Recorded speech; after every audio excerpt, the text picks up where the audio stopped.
Welcome to the Liberal Buzz Show. I'm very pleased to have as a guest the only progressive Democrat on the ballot for San Francisco mayor this year, Joel Ventresca.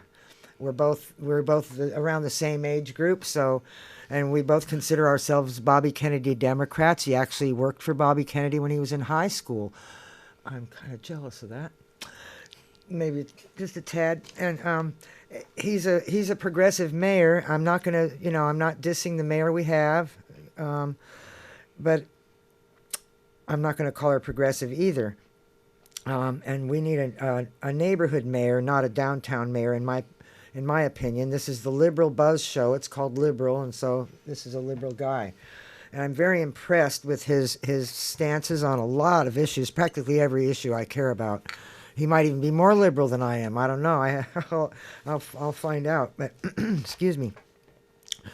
So, with that, I'll let you pick up and talk about your platforms. And he has a lot of them, and more than most candidates have. That's the main thing I'm impressed with. And I don't disagree with any of them, and I trust him. So here we go. Thank you. Okay, well, the platform that you just referenced for your viewers and listeners, if they want to see what it is, I included it in my official statement in the Voters Handbook. So when you get the printed Voters Handbook or you look at it online, you can go look to my official statement, and I include a 16-point visionary platform on what direction we should move in the future in San Francisco.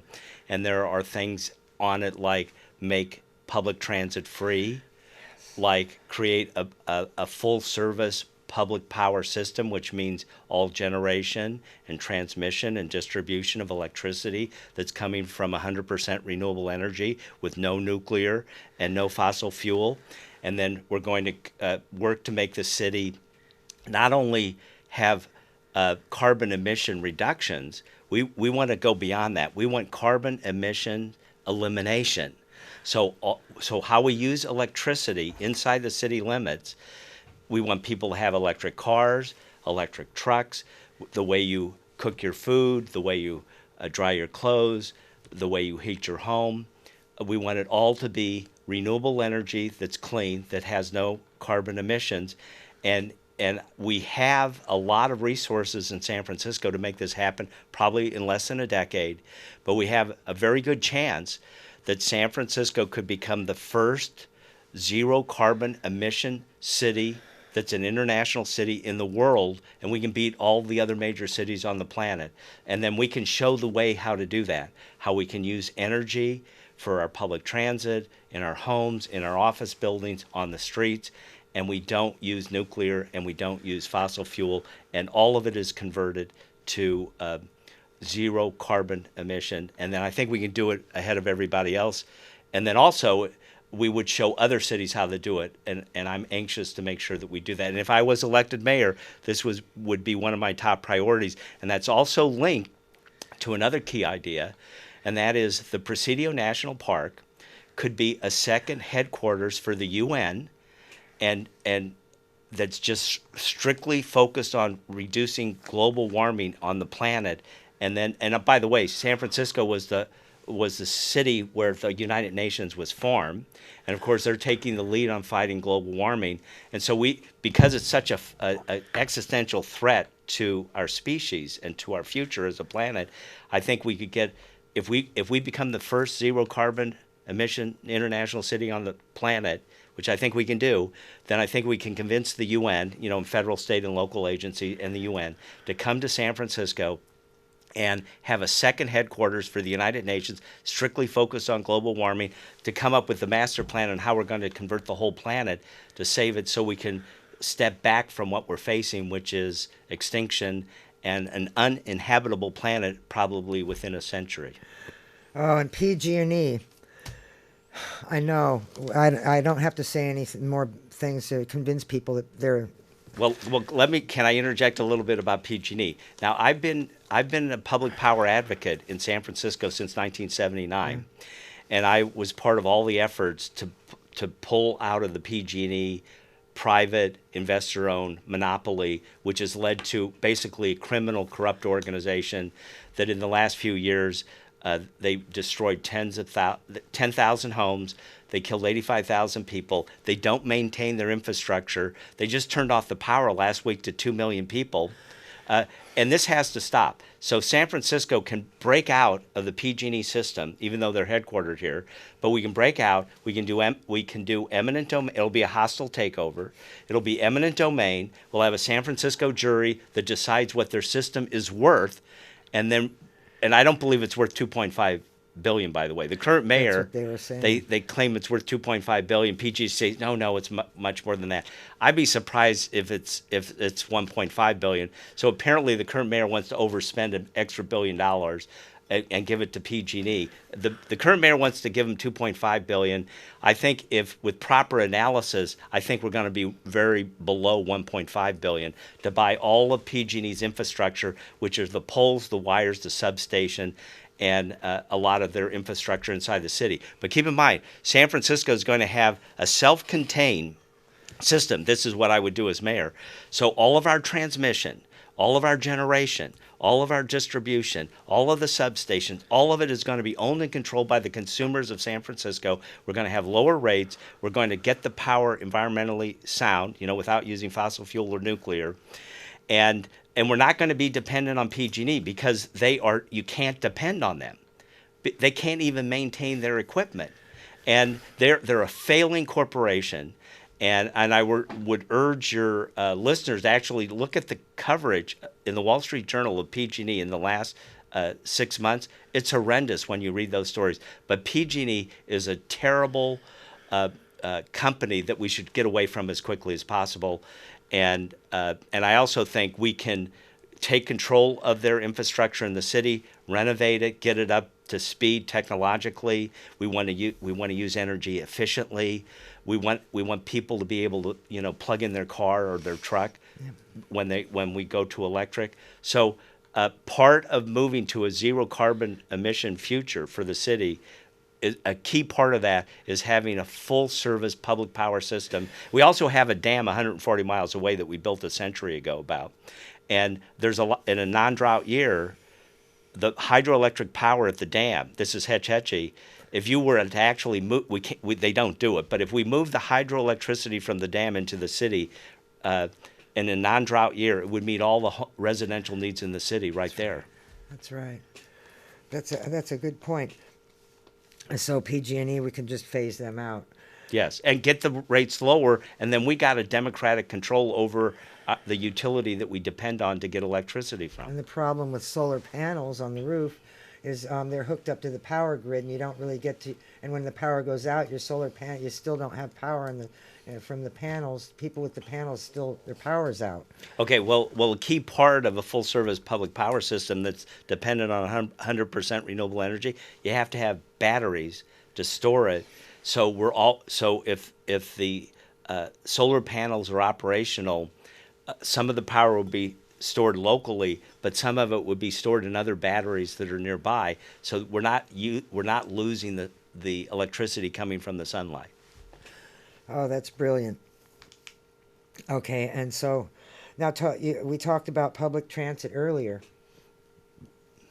Do you want me to talk about that a little bit? Yes, well, it's part of public power. The Muni buses are electric now, and and you were talking about making Muni public transit free, and I want my viewers are going to probably love this because a lot of the viewers I talk to are on the 9 San Bruno, and they probably get tickets because that's where I see most of the cops, or on the San Bruno bus, and it's mean. So I'm going to make the public transit system free to all users.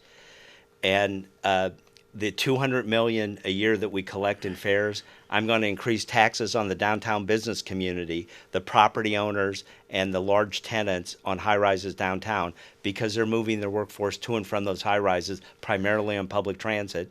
And so I'm going to have them pay the total cost for the public transit system. And I'm also going to put more investment into Muni so it's safe, it's reliable, it's on time, there's cameras, there's a panic button for the driver. I'm going to make sure the drivers are the highest paid in the nation. The drivers are going to, know how to deal with a healthcare emergency. The drivers are going to have a panic button, like I said, and when that panic button is hit, the police are there within 45 seconds to deal with any disturbance on the bus to keep the members of the public safe. But I also want the Muni to increase its service so it's going 24/7, because the city nightlife is going to continue to increase. So I want Muni to operate 24/7 on regular schedules. I want to use high technology so you can check your cell phone to find out when the next bus is coming, and it's accurate. A lot of the kiosks on our stops, the data is wrong. I'm going to fix all of that. Yeah. So you're going to know where your bus is and when it's going to arrive at your stop, and you can get there 1 or 2 minutes before it's there, and it's going to be reliable, safe, clean, and you're going to be able to use it 24/7. And I'm also going to buy more buses to increase capacity, because this idea during rush hour, everybody is like crammed in there like a sardine. That's got to stop. I want to make using public transit user friendly. And I want, and also this is part of what we've been talking about, is that if people have access to 24/7 reliable Muni service, then I'm hopeful that I can convince 75% of the residents not to have a car at all. Now, and we'll have an alternative system in case you want to do visiting outside the city. You'll be able to rent an electric car, for the weekend, in case you want to go out of the city. But inside the city, we want 75% of the people not to have a car, and I want them to be able to go around the city, and it's very convenient, and it's safe, and they can rely on it. And increases business, because a lot of the restaurants are closing. Then people can't get to them. They're too remote, right? And then also, if I can convince 75% of the residents not to have a car because they want to use public transit because it's good, the quality is good, then we're tackling the increasing congestion on the streets, which are driving up the death toll for pedestrians and bicyclists. Now we're facing a record year because of mismanagement at City Hall, in my opinion, where it looks like the number of pedestrians and bicyclists killed this year, by the end of this calendar year, is going to be a record year, and this is terrible. It should be zero. And I'm going to marshal law, regulation, and policy on the streets. Everything on the street is going to be managed in such a way to avoid conflicts between public transit, other vehicles, delivery. Like, for example, delivery to all businesses, I want to restrict to midnight to 6 a.m. Okay. And I want them to use electric trucks and electric cars for all the deliveries. Okay, and that removes them from the congestion during the day. I'm also going to tackle Lyft and Uber. I'm going to look at some of what Lyft and Uber is doing on the streets is delaying traffic, creating congestion. They're delaying the munis. And I can't let anybody interfere with delaying the Muni schedule. Okay, so Lyft and Uber is going to be looked at very carefully, and I'm going to make sure that the primary focus, which is actually part of the city's master plan, is everything I do as mayor is I'm going to get people out of cars and onto transit and onto bicycles and on their feet. Right. And I'm going to make it convenient for that to happen. Now, I understand that some people are older and have more issues about mobility, but what we would do, the Muni, the public transit system, would have like a fleet of vans to help people, let's say, need help with because they're wheelchair bound. So they can call in 24/7 and get movement, and they should have the same right to mobility and safety and high quality. And I'm going to make sure the people that it's difficult to use public transit, these big buses, I'm going to make sure that people have access to public transit that they can rely on, and then they don't need a car either. So they can make their dental and medical appointment if they want to go to the store, go talk to, whoever they're meeting with. So I'm going to make that easy for people. So I do realize that there is a subset of the users of public transit that needs extra high quality service so they can meet their destinations and their plans can be implemented without being inconvenienced. Well, that's very thoughtful plans. Most thoughtful plans I've ever heard about for Muni, actually. I can't say I disagree with any of it. Now, do you have any other issues? Let's see, we have about 7 minutes left. If you have any issues besides the one I've asked you about, like ending poverty on the streets or something? We haven't touched on that yet. Well, before we get to homelessness, and I'd be happy to talk about that, and that's sort of like the number one urban issue. But I want to take advantage of your live broadcast now. That about an hour ago, we hit the 30th anniversary of a major earthquake that hit San Francisco with 6.9 magnitude. It was only 15 seconds. I got the stats here. 67 people were killed. 1,018 homes were destroyed. $6 billion in property damage occurred. And I want to highlight the fact that the San Francisco Examiner today on the front page, this is the Thursday, October 17th issue, and they have two headlines here. It says, "Ready for the big one," meaning a 1906 type quake. That's what they mean by the big one.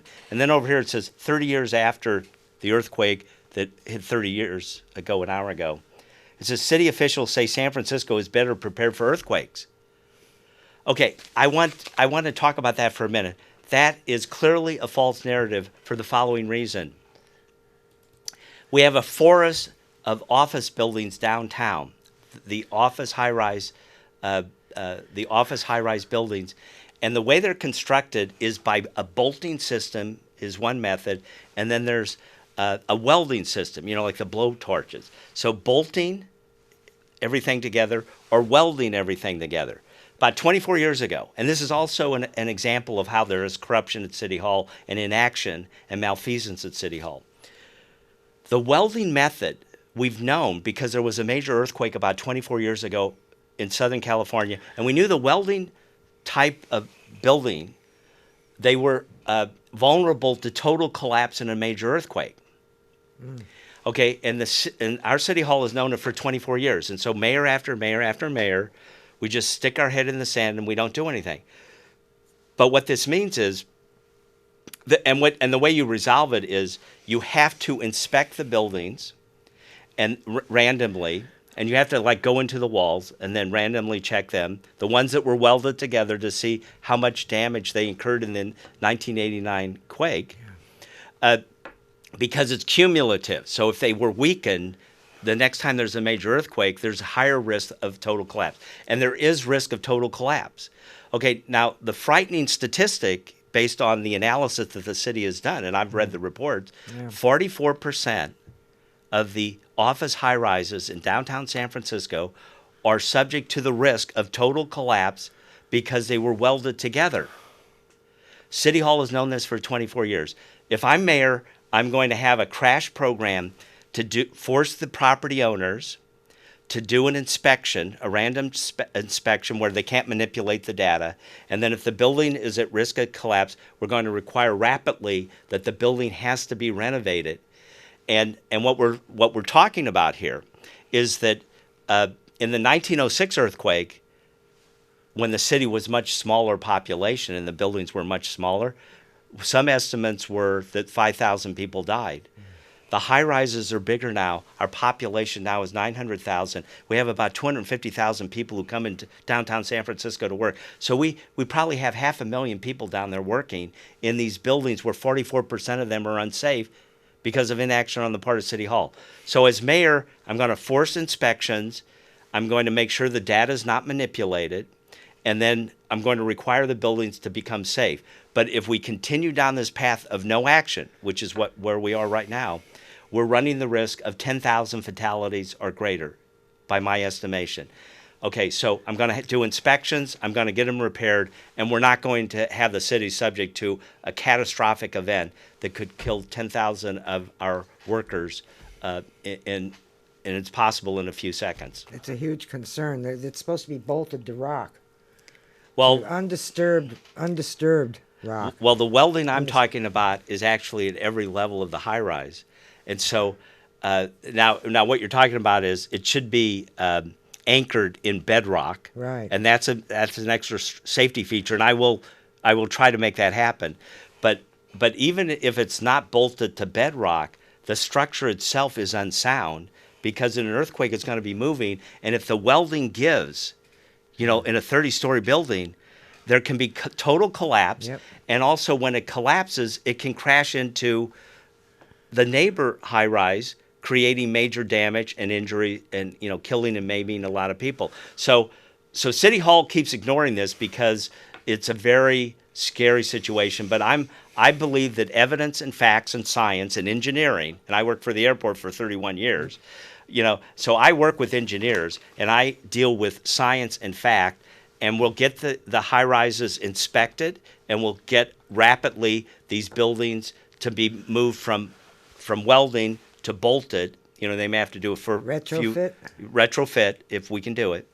But I'm going to force the property owners to do it, because if we had a major earthquake like 1906 and we had 10,000 fatalities, it means everything comes to an end. It means small businesses. It means investment in San Francisco. It means visitor tourism ends. It means a lot of the residents will flee the city that have survived the event. And it means radically changing the future of San Francisco. So we need to look at this practically. We need to let the evidence and the facts and the science drive our solution. And this notion of burying our head in the sand, which is what we've done for 24 years. This must stop. And if I'm the mayor, I will stop it, and I'll get the building safe and get our residents and our workers who live outside the city but work downtown, I'm going to get them out of harm's way. That's fantastic. We have about 1 minute, or a little less than 1 minute left. So can I highlight some of the things I want to do on homelessness? Yes, please. Okay. The department head of the homeless program a few months ago said unduplicated number of homeless on our streets is 20,000. Shocking. When we did a 24-hour check on the streets where we got hundreds of people to go and try to observe and count, we came up with 10,000. Okay, the 10,000 figure showed a 30% increase from 2 years before. So this is a humanitarian crisis. It's out of control, and I'm going to make sure that instead of having just a few hundred shelter beds at it, which is what the current mayor wants to do, I'm going to add thousands of shelter beds. Anyone who needs a shelter bed, who's out in the elements, every 24 hours, 7, I'm going to make sure I have enough using public land and public buildings. And it may be tents, like circus tents and stuff like that. But I'm going to work to make sure that there's an off-street shelter bed. I'm going to make sure that there's a 24/7 center where people who are struggling with addictions, they can go there whenever they want, and it's going to be voluntary, and they're going to get help, and they're going to be put into a program. They're not going to be sent away. So if somebody voluntarily wants to address their substance abuse issues and they want to break that, if they come into a program voluntarily, we'll help them, we'll get them into a safe space, and it may take several months, but I want to do that. And then also, it's very clear when I read the studies on the homeless, the demographics, a lot of our homeless are very vulnerable because they've experienced trauma earlier on in their life. And I want to make sure that people have access to 24/7 trauma counseling services where they can go in and get help. And again, if they need the help, we can put them into a program, get them into a safe space, where they have, decent services. And my whole approach would be to get people into a comprehensive homeless program, end the poverty.